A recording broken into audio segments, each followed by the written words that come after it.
Cool. So we're live, everybody. Recording as well, which is good. Buzzcut, yeah. I thought I would change things up. Go full monk mode for 2023.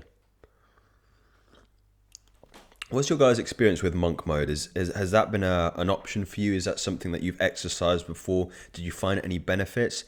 If you haven't, why haven't you? I'd be interested to kind of get everybody's insight in that. For me, it's interesting to look back on my life, and when I think about the most profound successes that I've had, they've always been preceded by this kind of long period of abstinence, of fasting from the kind of modern indulgences in the world today. So of course you've got your trite video games, you've got your trite pornography, you've got your trite fast food, all that kind of stuff. But after I've consciously taken the time to fast from that, and I take fasting in the sense that it doesn't just apply to foods, but it also applies to indulgences. So when I speak about fasting, I'm speaking about a conscious refrainment from indulgence from a controlled period of time. All my excess has preceded moments like that. And I think there's something about the energy transfer in when you're not... You have a certain amount of bandwidth. This is the way to think about it, gentlemen, is that you have a certain amount of bandwidth allocated to certain things in your daily tasks, your daily pursuits. And if you're realizing that your bandwidth is being, let's say your attention is 100% and 60-70% of your attention and energy is going into some of those modern ruses, then you'll start to spiral downwards, and the things that you wish to materialize in your reality just won't come. They just won't come. So what you have to do is you have to address that balance. So if you've got a 70-30 split between 30% working on my highest version of myself, be it going to the gym, be it my online business, be it my spiritual pursuits, reading scripture, meditating, fasting, and 70% indulgences, then it's an obvious spiral. And you can think about it in the ways of casting votes. Whenever you're doing something, whenever you're taking action, you're casting a vote, like you're casting a vote for a political party. But instead, you're casting a vote for the person that you want to become. So every time you order that Domino's pizza, you're taking a vote for, I want to be a larger gentleman, let's say, with a waistline that isn't too attractive to the opposite sex. But whereas when I'm making my own food, when I'm cooking some chicken, or when I'm cooking some salmon with some broccoli, some veggies, or when I'm fasting for that morning period, I'm taking a vote for a strong immune system, because I'm going through autophagy, recycling some of the damaged cells in my body, and I'm also giving it micronutrients, everything that I need to operate on a high level from a micro molecular standpoint. And I'm also giving myself time to repair and grow stronger my muscles in order for me to take on the next challenge.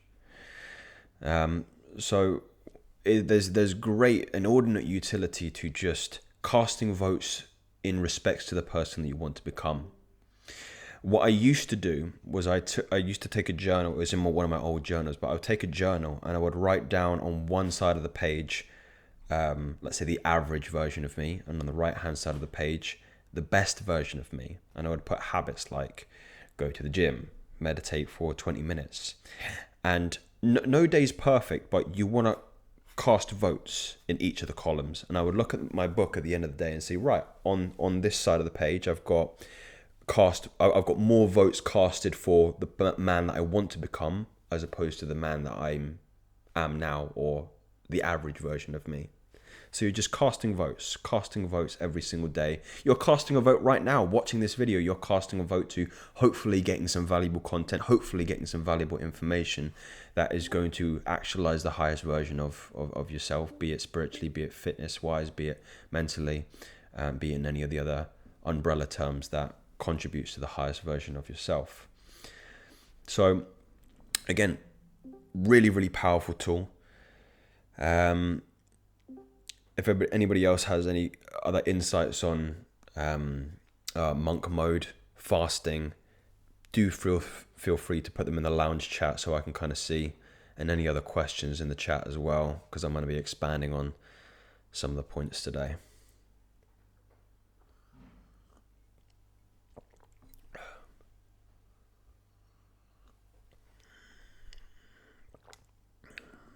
Got some questions coming in. I actually did a video on monk mode and a kind of diagram mind map that I've been using recently to kind of explore and fully materialize and articulate my points clearly and concisely, so you could have more convictions on those actions. So that will be a video that's coming out, which I'm sure will be very helpful in respects to let's say dialing that down, tightening down the systems that you need in order to execute on that at a high level, because we're operating at a high level here, gentlemen, always at a high level.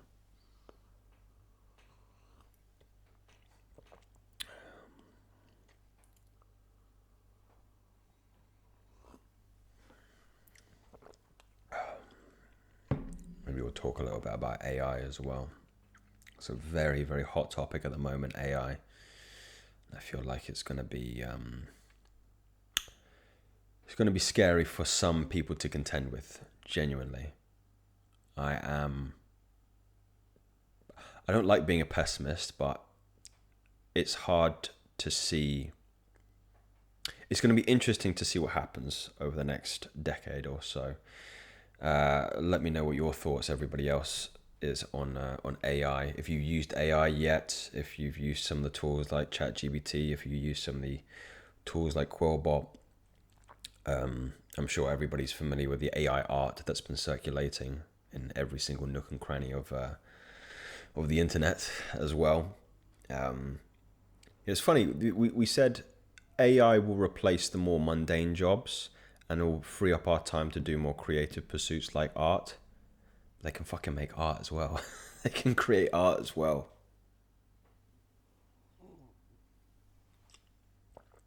Yeah.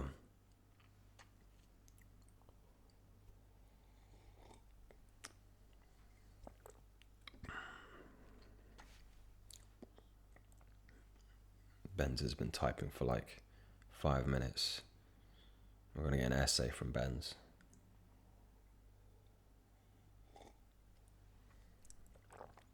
The distinction with monk mode I always made to people is that you need to have something else to do. Whenever trying to remove the bad habits, you don't remove them all at once. You replace them with more productive behaviors. If you're just doing a bunch of habits with no purpose, you will most certainly fail. Yeah, it's a great point. It's a really great point to have at the forefront of your mind when you're going into these things, because otherwise your body's going to follow the path of least resistance. If you've got a particular pattern that you've been following for a sustained period of time and you don't have anything else to engage in neurochemistry, it will fall back into the old pattern. It's a really good point to make. So have a plan, fully mind map it out. Okay, if I do this particular poor habit at 1 o'clock, let's say, or let's say 6 o'clock, pardon me. Let's say you have a poor habit of, ordering fast food at 6 o'clock and you don't do that. You need to fill that hour with something more productive. Well, now is the time for me to cook and meal prep. Okay. So it's really important that you have a plan in order to execute on what you want to see come into fruition at the end of all things. It's a really good point. Really good point.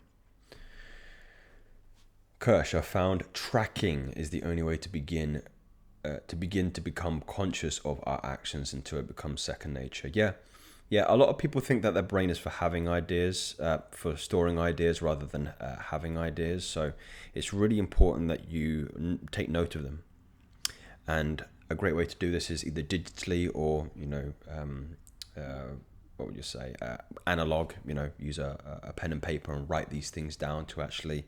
Here's a really good exercise some of you can do if you're really stark about how to start moving in the correct direction for monk mode, is get a blank piece of paper and just track what you do for the whole day. Like write down from the moment you wake up, let's say it's 6 a.m., 6 a.m., 7 a.m., 8 a.m., and then do all the hours of the day, and just take that piece of paper with you and just put in what you're doing in every single hour of the day. Maybe you do that for a week, and you've got a kind of, a chart of what action occupies each hour of the day. And you can really start to look into the details and realizing, between, I don't know, 6 p.m. and 8 p.m., I'm doing fuck all. Like I'm procrastinating. I'm watching TV. I'm watching Netflix. I'm on YouTube. I'm on TikTok. I'm streaming on Twitch. I'm playing video games. I'm playing Call of Duty. I'm getting mad. I'm throwing my toys at the pram. I'm getting angry. I'm breaking my TV. Like really look in and disseminate what is happening, and then you kind of come at it from this observer point of view, and you're able to look clearly at shit. I'm wasting. You rack up the hours. I'm wasting 8 hours of my week playing Call of Duty, just getting mad. Like I'm just getting angry. Why do it? Why do it? So then you can describing some people here, and you can really go right. 8 hours of being mad, breaking my controller, watching PlayStation. I had a friend like this, by the way, in secondary school. Guy went through about like 4 TVs and Xboxes. You take that time and you go, right, this isn't working. I don't want to spend 8 hours of my day where my adrenaline is going through the roof. I'm starting to go bald. He went bald as well, like receding all the way back here. Had a little patch as well, just because he was getting angry at video games. So there's no fucking point. What can I do with this 8 hours, even if it isn't, let's say, as productive as like an entrepreneur or creator? Maybe I can allocate those hours to just eating a little bit healthier. Maybe I could do some meal prep. Even if I'm not, going to the gym, I just take that time where I sit down. I learn how to cook.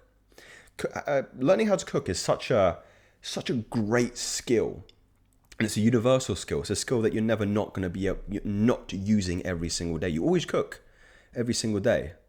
So that's and then you can look back in a year's time, right? 8 hours times by 4 times by how many weeks there are in a year. That's all that time I was playing Call of Duty, getting mad and going bald, and now I'm healthier, I'm happier, I've learned a new skill, it's attractive to women. Like it's night and day between those two things. It really is night and day. No worries, Kunde. I'm going to record this so everybody get this if they're not able to. Helios has done monk mode for 10 days. I felt like I hacked my discipline. My dopamine baseline was so low. I started enjoying it. Yeah. So one of the most beneficial things in my experience with monk mode is that your dopamine centers heal and you begin to find pleasure and joy in novel things. This is a really, really interesting phenomenon, is that most people, Steven's reading your comment. Most people, their baseline for dopamine is so high nowadays because their environment is so stimulating that they can't find any pleasure in simple things, and that is so sad. It is so sad. It's such a testament to the barriers of modern world today that their kind of baseline for joy is having all, like, being warm. Like, I'm inside my flat now. I'm warm. I'm cozy. I got a nice coffee. I've got food in the fridge. It's been raining outside. I'm not, soaking wet. Yeah. So, like that's my bare minimum. God forbid I was, homeless. Some people have such other shit to worry about, man. But other people are not content unless they're sat in front of their TV with a pizza, shoved into their gullet, playing Call of Duty, getting mad and going bored. That's the norm for a lot of people. And that was the norm for me, by the way. I'm not sitting here on my ivory tower. For me, it wasn't Call of Duty. It was FIFA. I love football. I'm a big football fan. And I don't mean soccer. I mean football. So that was the thing that gets me, And then when you take a break from these things and you start to bring that baseline down, like, what I really fucking like doing is I live 10 minutes, not even 10 minutes away from the beach here on the south coast of the UK. And I'll just sometimes put in like an audiobook in the morning, like my headphones, and I'll just take a walk on the beach. Love it. Absolutely love it. Like, it gives me so much joy, so much pleasure, so much stimulation. And yet if you told me from 10 years ago or so, when what age I would have been, like 17, go and take a walk and listen to an audiobook, I would have told you, fuck you, I'm not going to walk and listen to a book. You fucking high? I'm gonna go, play FIFA. So it's all about healing your centers, and it's all about recognizing everything as a drug. That's the way to look at it. Everything is a drug. Everything is a drug. Well, this is a more typical example of a drug is caffeine, but food is drug. Eating fruit is a drug. It's changing your chemistry. It's changing your inner alchemy in such a way. Video games is a drug. Highly stimulating. It changes your alchemy. So you need to be careful about what you allow yourself to experience and how frequently you experience it, because it's going to change what your neurochemistry expects of you. If you're constantly stimulating this is why pornography is so detrimental to guys, is because their baseline for pleasure is through the fucking roof, and they can't get stimulated through just normal beautiful features of women. You know what's really beautiful to me? You know what gets me off? Collarbones in a woman, like a nice delicate frame, like a nice feminine like neck and collarbones and little dainty shoulders. Oh, I love it. Absolutely love it. But the average man now can only be stimulated by, the most obscene, hyper feminine characteristics that just do not come parallel to a normal woman. Nice, nice ankles, nice I love feminine hands, like small, like dainty, delicate feminine hands. The little dimples in the cheek, like just these small little things that most guys will just completely overlook. And does she have double D tits? Does she have a Brazilian butt lift? Does she look like a fucking fish? It really beggars belief. Yeah, nice calves, nice legs, and this is how we were supposed to live. It has by the way, the reason why these things are propagated so much is because now it's so common. Now it's so common to go onto Instagram, and everybody's always pushing the agenda further and further away. How can we make it more hyper feminine, more heightened feminine characteristics? So it does a number on your neurochemistry. So dopamine centers, healing them, bringing them back to baseline. Take a walk in nature, take a walk in the park, take a walk on the beach. It's really, really pleasurable, really, really joyous. I love going on like hikes, in the English countryside, beautiful surroundings. There's a castle, like an old castle monument that's near where I live, and you can go up and you can see the whole fucking town. You get like this scenic view of everything, and it's one of my favorite places to go. I took I made some videos up there actually. Or some B-roll up there. I'll probably share that with some of you guys. But yeah, healing your reward centers. See what else we've got in here.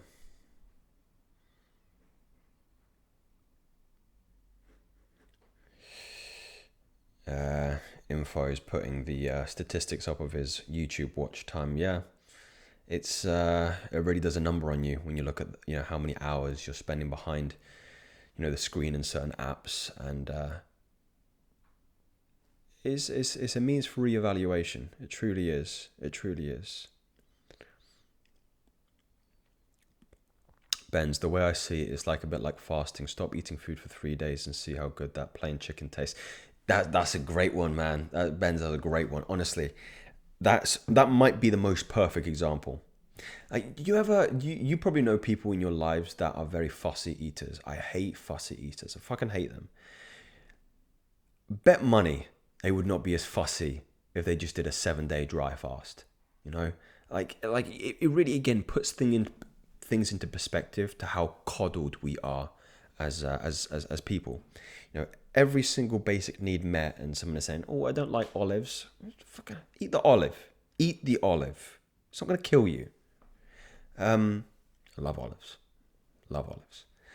I've never been picky. I really have never been picky, and I think that's an underrated trait to never be picky eating food.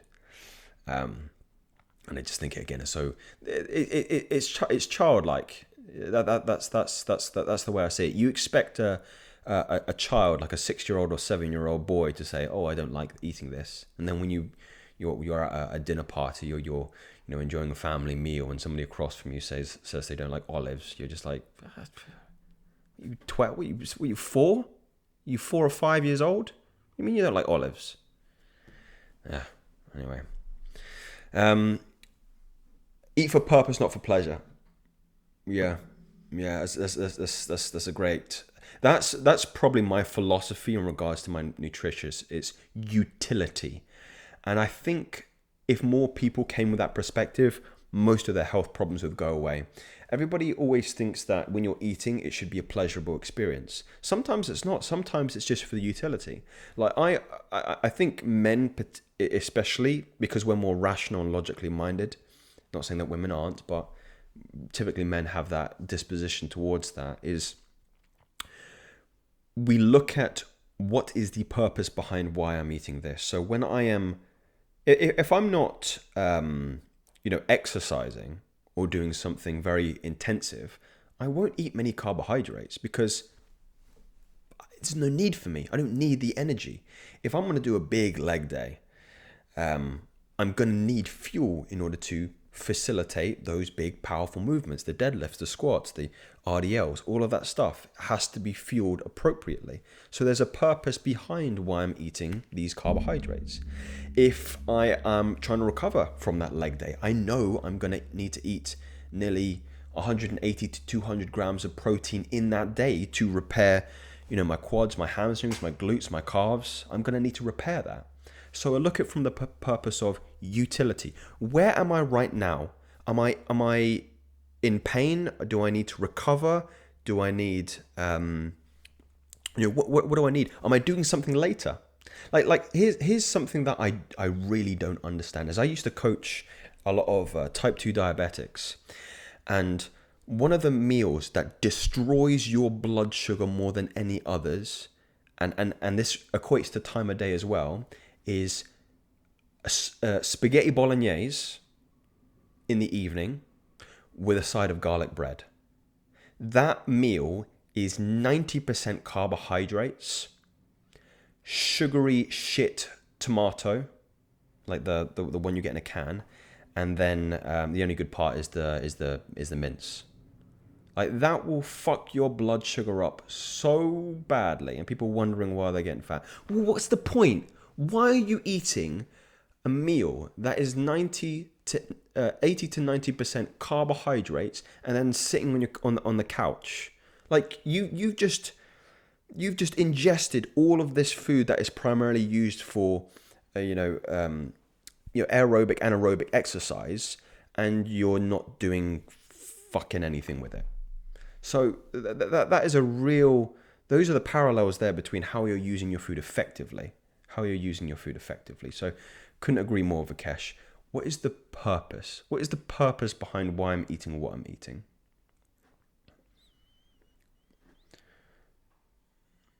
And to go back to the fasting, you haven't eaten for 3 days, and somebody gives you just a plain bit of beef or plain bit of chicken. It's orgasmic. It really is. It's fasting as well. There's perhaps a benefit in that I haven't been sensitive towards, is that it makes you appreciate food. Like when I remember some fasts that I've fasted for like 4 days, and then like I've had a couple of nuts and like an egg, and it's one of the best meals of my life. It's just a couple of peanuts and an egg, and I'm just thinking, oh god, this is beautiful stuff, gourmet shit. Puts things into perspective. Nathanson's cooking some beef. Good lad. I've got a steak for later tonight. Helios, I'm grateful for the way that my dad raised me. He taught me how to fast at a very, very young age. Wonderful. How to discipline my desire for food. Now I see a lot of people have food addictions, can't stick to diet, but I haven't had that problem. God bless your father. God let his cheers to all the dads. Cheers to the dads that are teaching us from a very young age. We don't understand it at young age when they try to instill discipline in us. Like, I remember when my father took me to judo when I was like 6 or 7 years old, and I really didn't like it in the first place. But I I told him recently that the reason why I'm as successful as I am is because you took me to judo. I said, what do you mean? I said, you don't understand the echo effect that had on my temperament, on me able to control my anger. Because you get angry when you're fighting people, you know, especially when you're young, because you're an animal, you don't know how to control it. So that you're seeing your anger and then you're disciplining it. Because if you're undisciplined, somebody else is going to take advantage of you. They'll see your emotions as you not being in control, and they'll sweep your leg, they'll throw you over the shoulder, they'll pin you, and they'll win. But I took those early L's and I was able to discipline this animal, discipline this mind. Keep your emotions under control. Use it effectively.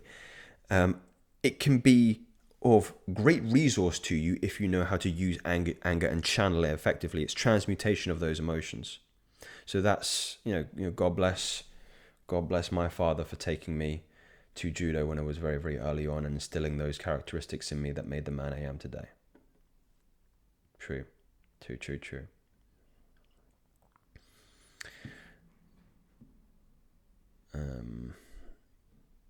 Someone's in college right now, internship, then working on building their own startup, not getting enough sleep and gradually not being productive. Managing to go to the gym, but I would like to see your view and guidance. So you've got a lot on at the moment. College, internship, working on a startup, not getting enough sleep and gradually not being productive the next day or so. Everything is, your effectiveness is all built on your foundation of sleep. It's what's funny is that most of my clients, the problem, the number one continuity problem between all of them is sleep. And once I fix their sleep, everything else fixes itself. You cannot be effective. You cannot be potent. You can't be working at full capacity on limited recovery. It's dualism. It's the very nature of the realm we live in. You have the yang elements of your day, which is when you're awake, when you're doing stuff, when you're active, when you're in your internship, working on your startup, doing college. But if you're not having adequate yin, which is the feminine, which is rest, which is recovery, which is digest, which is repair, then you have an imbalance. So right now you have too much yang going on in your life and you have no much yin. What I would recommend is that you prioritize instilling periods of yin into your day. So I don't do it anymore, but I used to schedule naps in my day. I used to have a nap after I came back from the gym, had food, and I would nap for about an hour from 1 o'clock to 2 o'clock. And that really, really worked. It was a great, great hour. Used to really look forward to that, but that allowed me to perform at a higher level. So I don't believe in the conventional way of, I mean, it works for some people sleeping 9 hours a day. That's completely fine. And then being active throughout all of them. But there have been many periods in my life where I've changed up my sleep schedule. There's a really great book called Why We Sleep, and I'm forgetting the name of the author, but it might offer you a little bit more utility in respects to how you can start to incorporate a little bit more recovery into your daily life.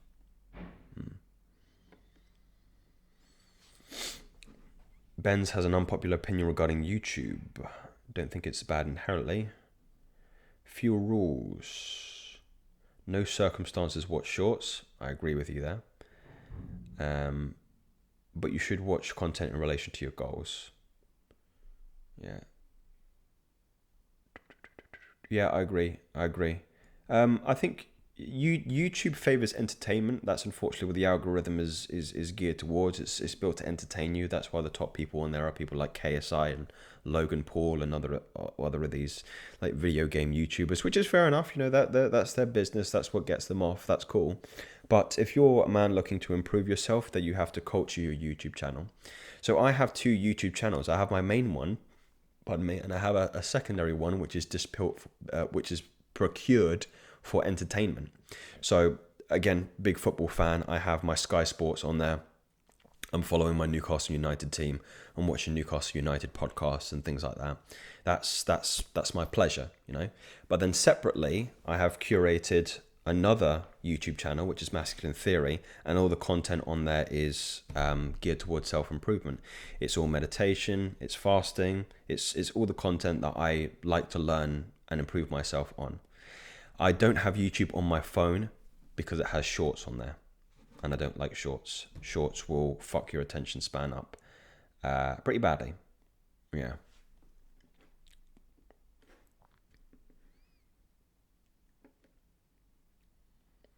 Only getting 4 hours of sleep. Yeah, 4 hours of sleep is that's kid stuff. Like that's not how you operate at your maximum capacity. That's dangerous, actually. That's life shortening hours of sleep. 4 hours of sleep daily. So yeah, I don't believe in this namby-pamby, wishy-washy bullshit of working all day and sleeping as minimum amount of hours as you can, because you don't have the time. You have the time, you're just not using your time effectively. That's probably your issue, is that you're somewhere, if you go through the earlier exercises that we talked about in the beginning about documenting every single hour of your day, I bet money that you'll find big areas of your life where you are fucking up, where you're not being efficient or effective with your time.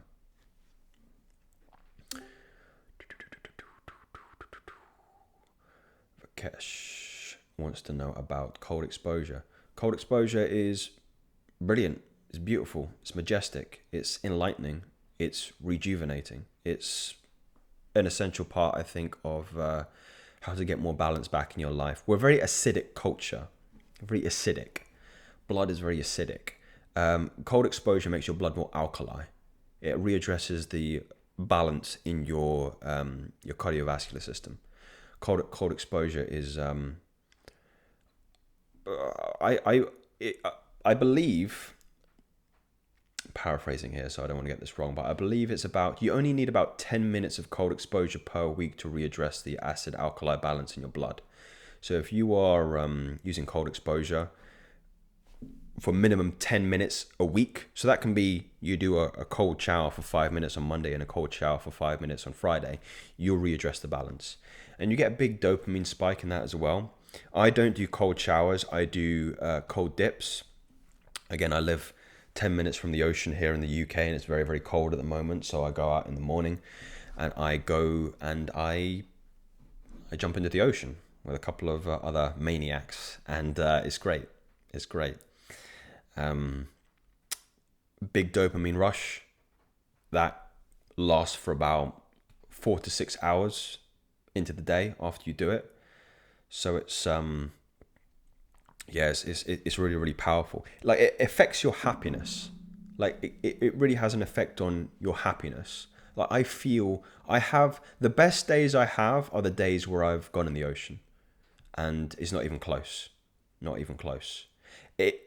It's those days are even better than my training days, and I do train every single day. But if I do, let's say, a leg session on Monday and don't go in the ocean, and then I do I go in the ocean on Monday but don't do a leg session, I'll have a better day on Monday, on the day I went in the ocean.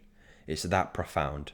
Like, it's not like a thing that hides in the background. It's like, wow, I feel 25 to 30% better throughout the whole day when I've jumped in the ocean in the morning. That's how significant it is. If you can't do cold showers, just run yourself a cold. Like, I don't even sometimes feel that you need to have ice. If you live in like I live in the UK, it's pretty cold here anyway. But if I'm not sure what some of the more colder areas of, let's say, the States are, or the countries that you live in. But if you can run I could run a cold bath, and that would be pretty cold. Like, that would be pretty cold for me.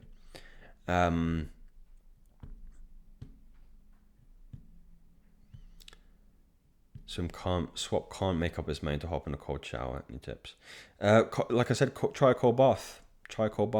Just run the bath, just cold. If you've got ice, great, chuck it in there, and then just slowly, Because the thing is with a cold bath is that you can control how much of your body gets into the cold bath. So you can start off with your feet, and you can start off with your, getting your knees in and your butt, and you're, fully submerged.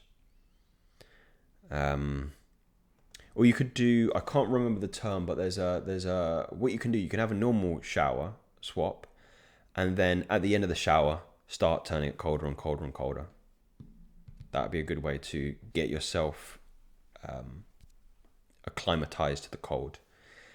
And then just once you get to a point where it's uncomfortable, you should start hyperventilating. That's how cold it should be. Like you should catch your breath in your heart. You should feel, you should have that moment when that's how cold it should be.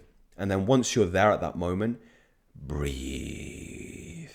And then focus on the exhale, because the exhale is linked to your parasympathetic nervous system, which is how you rest and how you bring your heart rate down. So what you're really trying to do is trying to relax in duress. And when you relax in duress, you'll find it, you're again lowering the, you're lowering your body's threshold for stress. So you get better at managing stress the more you can breathe through stress. That's the real benefit of it. That's why you get such a high after it. Like I could do a cold, dip, and something really stressful happened to me. Like, I don't know, someone tries to beat me up on the way home, and honestly, I probably wouldn't be that bothered about it, as opposed to if I didn't go. Knock on wood, that doesn't happen, but you get the point. Is that you become better at managing stress and duress and life when you go in the cold. You're managing discomfort ultimately, and it's powerful, very, very powerful.